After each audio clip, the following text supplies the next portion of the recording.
Hello and good day from Germany. Today I have the pleasure of interviewing Dr. Albrecht Vorster, head of the Swiss Sleep House at the University Hospital Inselspital Bern. My name is Rana Rezaei. I'm a board member of the ESF Young Section, currently writing my doctoral thesis in the field of neurological sleep-wake disorders. I'm delighted to meet Albrecht and know more about him. It will no doubt be interesting and informative for our ESF community.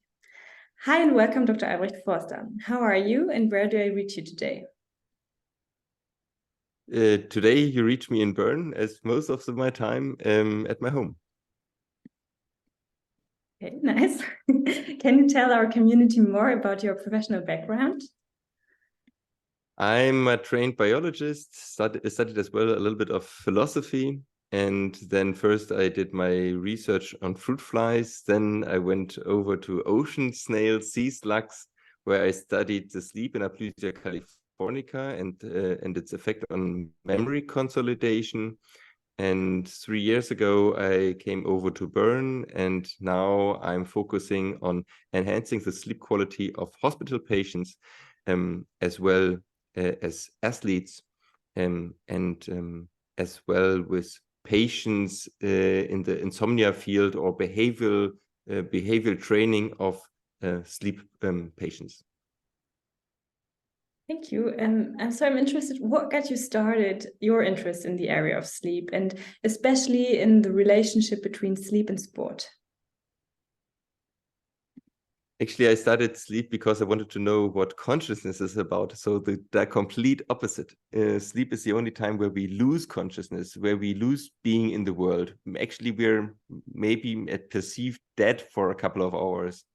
So, and then I wanted to know the molecular basis of consciousness, which is a little bit of crazy idea. Anyway, so I got started in fruit flies, and so that's quite some time ago. And now with athletes, the idea is a little bit different.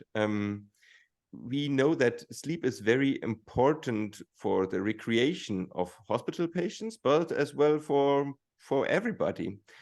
And a couple of years ago, I was actually asked by the European Sleep Foundations if I would not have interest in doing some work with athletes, because one of the former presidents of the ESF, or the director of the ESF, sits in Tenero, which is one of the two bases of Olympic sports in Switzerland.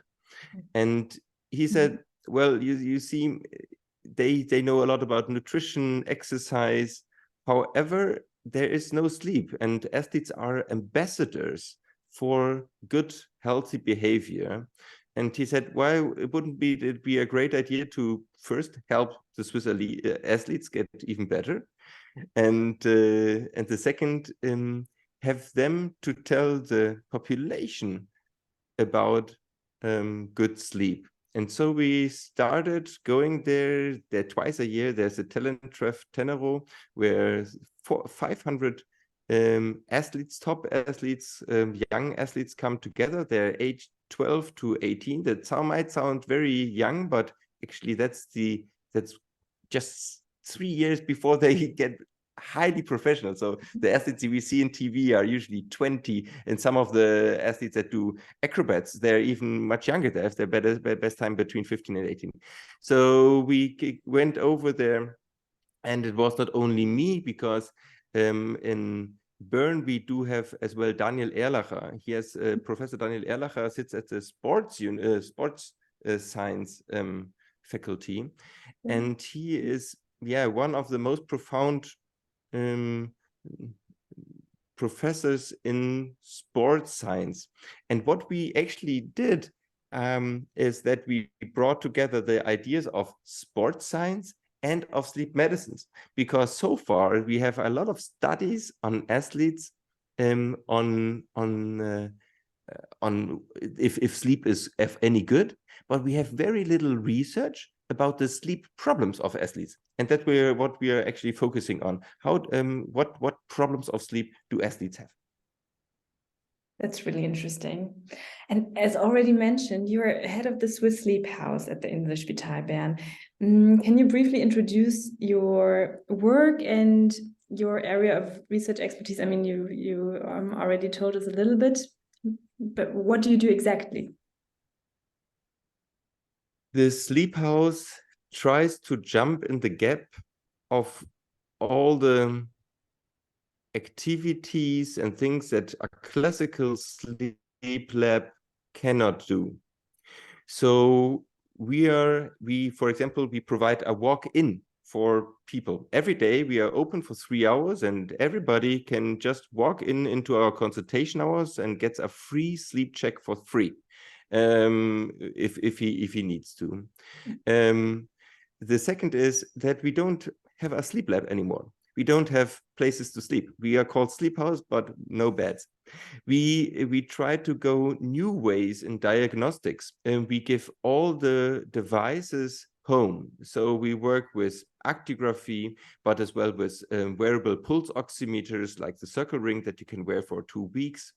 We work with a Dream headband that's a EEG recording device that doesn't need to be glued on during the night. So you can have several recordings day after day. Very interesting for insomnia patients with sleep misperception.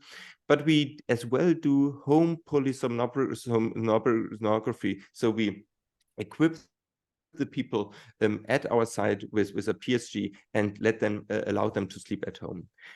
And the third big thing is that we do focus on behavioral treatment in all kinds of sleep disorders. So we know that cognitive behavioral therapy is the best therapy for insomnia. And so far, most sleep labs do not focus on insomnia because there is a need for psychologists. However, all other sleep disorders like sleepwalking, night shift, shift working disorder, nightmares, restless legs, all of them, and even sleep apnea, all of them need actually a behavioral training as part of the therapy. For example, we have many people with sleep apnea that have problems with their mask and they're not wearing it. And many of them have problems with alcohol, with smoking, with obesity, with late eating. And the same is true for restless legs. So even if you have a good medication for restless legs patients, it's very important that they are consistent with their sleep, that they don't do daytime sleeping, that they learn to do activities during the day at the right time, that they don't do too much, so they know about sleep. So we behaviorally address all the sleep questions. No doubt, medications and CPAP machines are still very important, but we try to give the patients the behavioral treatment that is usually not addressed in sleep labs, especially because normal sleep doctors don't have the time for it, because we work with psychologists in the sleep house. We have 6 psychologists just doing sleep disorders, and they can take 6 hours, like over the period of several months, to train the people a helpful sleep behavior and to improve their focus, not just only by medication. We actually don't give out sleeping pills. We usually just do tapering of sleeping pills, and still our patients are sleeping much better after some months. And the final last stone of the sleep house is to provide information for the society, but as well for companies. We do business consulting. So actually our work giver is he decides when we get up in the morning, when we show up at work, and when we can leave. If we have to answer emails after 18 o'clock, if we do night shifts. So and besides that, 10% of the populations do work in shift work. So their sleep is severely affected by their work. And there is very little information and training for employers on sleep. And that's what we do as well. And we give as well in the future courses for the normal population, just to know more good information about sleep, how they can prevent the the development of sleep disorders. So that's all what we basically do in the sleep house. Okay, quite innovative approaches. I wonder, what are the consequences for the employees if you consult the employers? Well, it's on different steps. So on the first thing, sometimes it's just at first they call me and I just come in and just give a talk on sleep, just like and then people get interested about the topic and think about it. And then the second thing is that I go into the companies and do a workshop where we discuss, okay, how can we improve what is in the way of a good sleep here in this company? And this can be very different depending on the how the company is built up, right? If you are in the industry, it might be different. So we think about places of sleeping, the schedules, the schedules of the workers, the lighting in the workplaces, as well children sleep problems. So we are as part of the betriebliche Gesundheitsmanagement, so employers health management. That's the same area where employers think about food or think about relaxation and anti-stress programs. And so far, sleep is usually not addressed, even though this is one of the main causes of adverse health of employers. And you probably can prevent to some extent depression and mood disorders, and they are actually the most costly health disorders that employers can have, because they have a very long sick leave if you undergo a depression. And if a company looks for the sleep of their employers, they will have a higher productivity, a higher satisfaction of the employers, and a less sick leave. So actually at the end it pays off very much. I see. That does make sense. Thank you.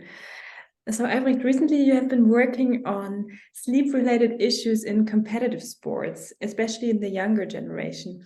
What's the primary endpoint of this project? First, we are just describing the sleep problems of the young students, young athletes. And the most interesting finding is that athletes have, to the same extent as the normal population, sleep problems. So you might think, okay, they're all time, they're vivid, they're eating well, they're not obese. They should have less sleep problems, because many sleep problems come with too little movement, too little light, too much obesity, too much alcohol. However, we see that athletes have the same amount of classical medically treated sleep problems. So we do have athletes that snore and have sleep apnea. It's about 10%, very interestingly, especially in sports where you are like heavy weighting with heavy weights, but as well in other sports, sometimes to anatomical reasons. It's very interesting if I interview those young athletes, and they're healthy, skinny, and then their group members are there and say, well, she's snoring every night and she has those breathing pauses. And you say, well, can't be true. Your BMI is super fine. You look healthy. How can it be that you're snoring? So it's good to ask for that. Another sleep problem that they very often has is restless leg syndrome. It's not that rare, and there's some meaning to it. It makes sense that they have it more, because athletes have a high consumption of iron. And we know that if you have low iron, restless leg symptoms are more appearing. And the second is they do a lot of sports every day. And so you have a dopamine depletion. And that's then very common that they have those restless leg symptoms in the evening and they can't get to rest. And so we can help them there to first know about what they have. So it's very often, so if you describe the symptoms of restless legs, that some in the group say, yeah, that's my symptoms. I have it all the time now. I finally know what it is. So it's very nice to directly help those people to know why they can't get to rest in the evening. And then you have a lot of other athlete specific sleep problems. For example, that their athletic schedule is so tight that actually this sleep gets squeezed from both ends. So they have late training very often from 8 to 10 o'clock, even 11 o'clock at night. And the next day they have school. So their school will start at 7:30. So if you get home at 11 o'clock and you try to, after a strong training, it's very hard to calm down because you have still a high pulse, your body heat is very high. And then you have only 6, maybe 7 hours of sleep left. And that's too little. We know that athletes usually need 1 or 2 hours more than the normal population of sleep. And especially young athletes. We know that 12 to 18-year-olds, they in the average need 8 hours of sleep. So they are under a great sleep debt.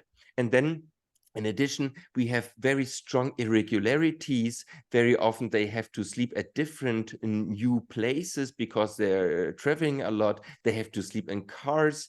Their sleep is disturbed by roommates that get in at a different time, that have different sleep routines. Their sleep routines are disturbed.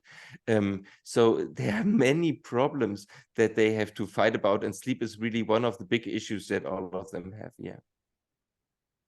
And did the results so far confirm your hypothesis? Or did you get any positive or negative surprise? So that was my surprise in the first case. I would not have expected so much clinically relevant sleep problems, especially like snoring, severe insomnia symptoms, and restless leg syndromes, and as well nightmares. I would not have. So we have about 30%, 20 to 30% of that young athletes that have severe sleep problems that need treatment. And I would have thought, well, this is maybe 10%, or it's much more the environment. So and this is a change in so far in the athlete literature. Only that, just the soft factors of sleep, I would call it, like heat and stress and caffeine were described, but not so far the medically relevant sleep disorders.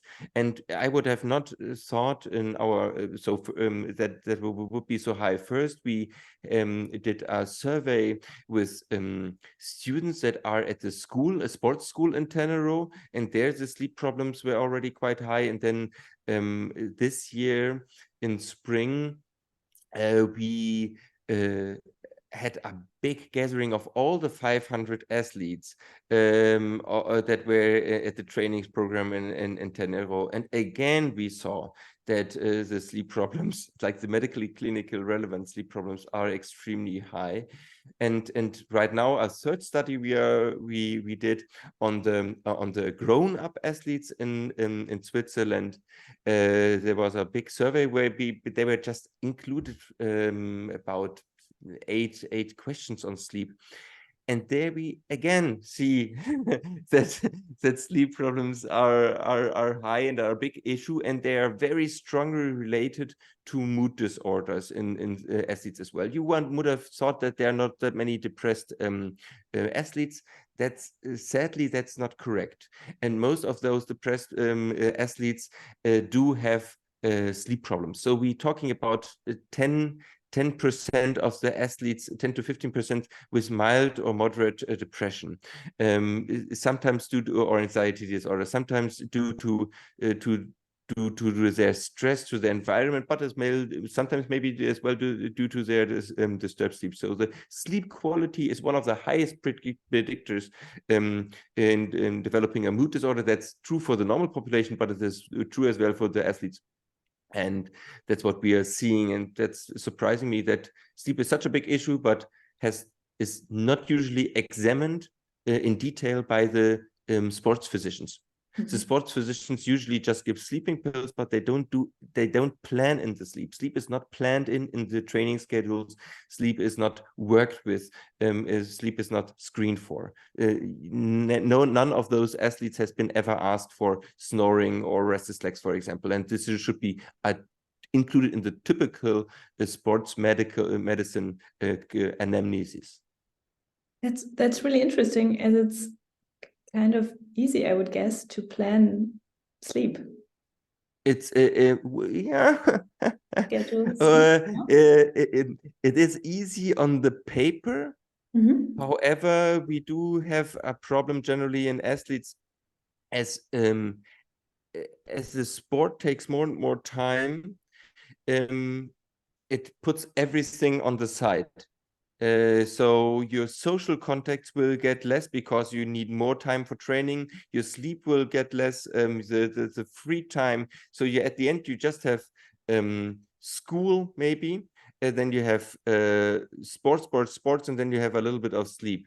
And the trainers want to train as much. They're focused on training, and sometimes they don't see that a more of training will disturb the sleep, and that will disturb recovery, and that will disturb performance. This is usually not seen. Sleep is just the private time. He should care for the sleep. That it's sometimes not possible to do. Is usually not looked at because the trainer doesn't care for school neither. So it's just overlooked. Usually trainers don't do a 24-hour schedule. They just do plan in their training times. They don't see that the training times might negatively affect sleeping and others. And that's something that we try to as well transmit to the trainers. This fall, I will be at the training a trainer seminar that's here at the Olympic spot in Magglingen, and will give several workshops to sports trainers, because usually, yeah, they always think, oh yeah, this is a private topic. Yeah. One fun fact at the end, when we give those sleep workshops to the students, to the athletes, at the beginning, the trainers are like a little bit reserved. Oh yeah, it's not for me. But later on, they come in and they say, oh, I do have this snoring. How can this be? And trainers as well have very often sleep problems. They have a tight schedule as well, and they suffer from sleep problems as well. So we have to train not only or care not only for the athletes, we have to care as well for the trainers, that they make good decisions as well, because we tend to make poor decisions if we are overslept. Okay, so it's a training for all, for everyone. Perfect. Sleep is important for everyone in the whole society, and this is just here for athletes. And of course, it's as important as eating and drinking and breathing. Yeah, of course. So Albrecht, we got interested in the review you published in the Swiss Medical Forum. Did you find any gaps in the existing literature during the process? And if so, do you have proposals for bridging that gap? I already expressed the gap that we have. So the biggest gap in research on athletes is to really screen and analyze the amount of sleep disorders, and to specify them for the different sports. Because we see, for example, some sports with a high amount of sleep disorders, ice hockey, for example, and we see other sports with very low sleep problems, climbing. They are very happy. They don't have there's a correlation sometimes with the way they train and the availability of their training places. Sometimes I suspect there's as well a correlation with the type of person. I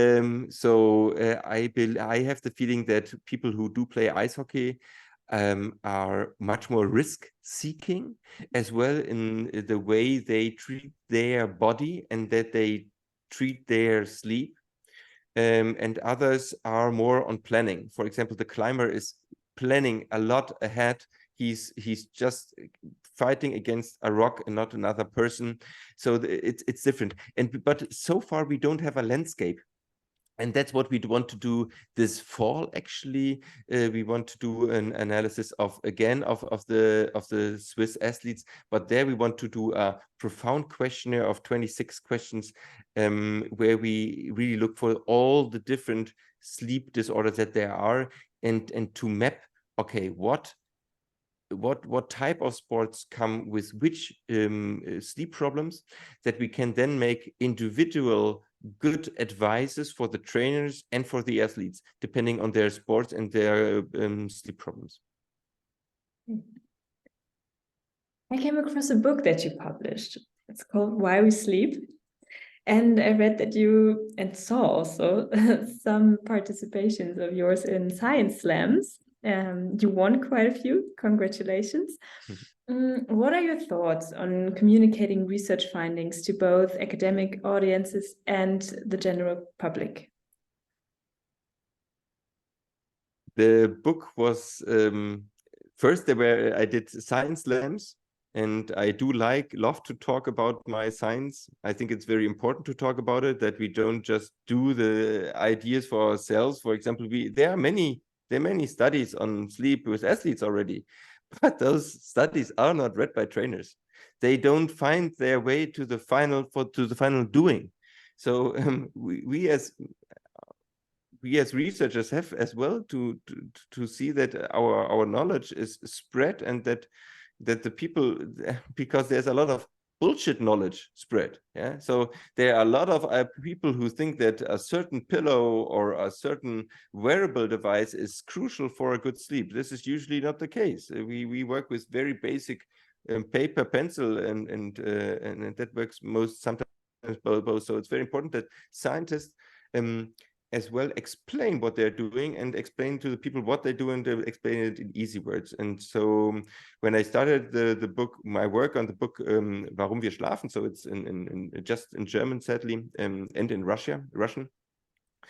The book, there was not a book on the background of sleep. So why would sleep be so important? What's really happening inside the body? It's not a help book in the first sense for people who have a sleep disorders. You would just know a lot of about your sleep, and so it was and it started. I was asked to provide the book after I did compete in, I don't know, 30 or 40 science slams. So I really liked that. It was a very nice way as well of interacting with other scientists from other fields. A science slam is where a scientist explains within 10 minutes very shortly and in a fun way what he's doing, and why it would make sense in any case at all to do sleep research in fruit flies or in snails. Why would somebody do this weird idea? And you have to explain that to the people why they spend their tax money.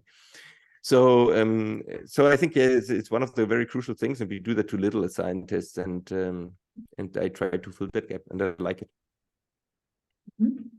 And what is your advice? Do you have any advice for young researchers looking to make a difference in the field of somnology? Well, everybody should just do what they're happy for, good for, or happy about. So we should do the science that we're interested in. Mm-hmm. I never did science before that I thought this is boring, that makes no sense. Then just don't do it. Don't do any project that you think is not worth it at all. Just do the science that you're interested in, and then you will be good, and then you will be enthusiastic about it. And this is very important. As a scientist, you need to be enthusiastic about it. And this is, I think, the most important advice. If you just want to do science because you want to have a title, well, just don't do science. If you just have to, you just need to feel it's like if you want to become a writer, the only reason to become a writer is because you love writing. Not because you want to be famous. You're not becoming famous if you don't like to write. You have to love it. You have to think that there's only this thing in life that it would fulfill you. It's the same with the musicians, and I think with the scientists as well, because doing science is usually running against a wall and not finding anything. 95% of the time we are failing. It's constant failing, and nobody is clapping if you're winning. You publish something, and nobody is calling you on the phone and says, "Whoa, great! You published something. This is so exciting." Doesn't happen. So you have to be have a very high frustration tolerance, and best is if you just love what you do every day and don't try to get a reward. If you want to reward from viewers, then become an Instagrammer or whatsoever. This is something different. Okay, thank you for this piece of advice. Now I have a tricky question. So what is the question nobody has yet asked you?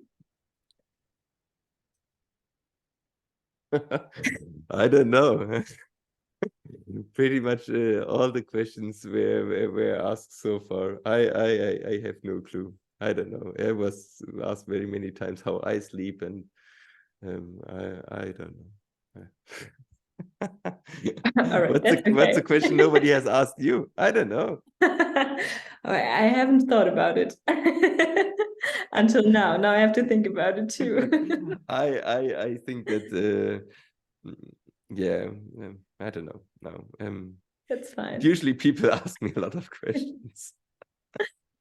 That's fine. We can proceed to the last question, which is, do you have a sleep routine?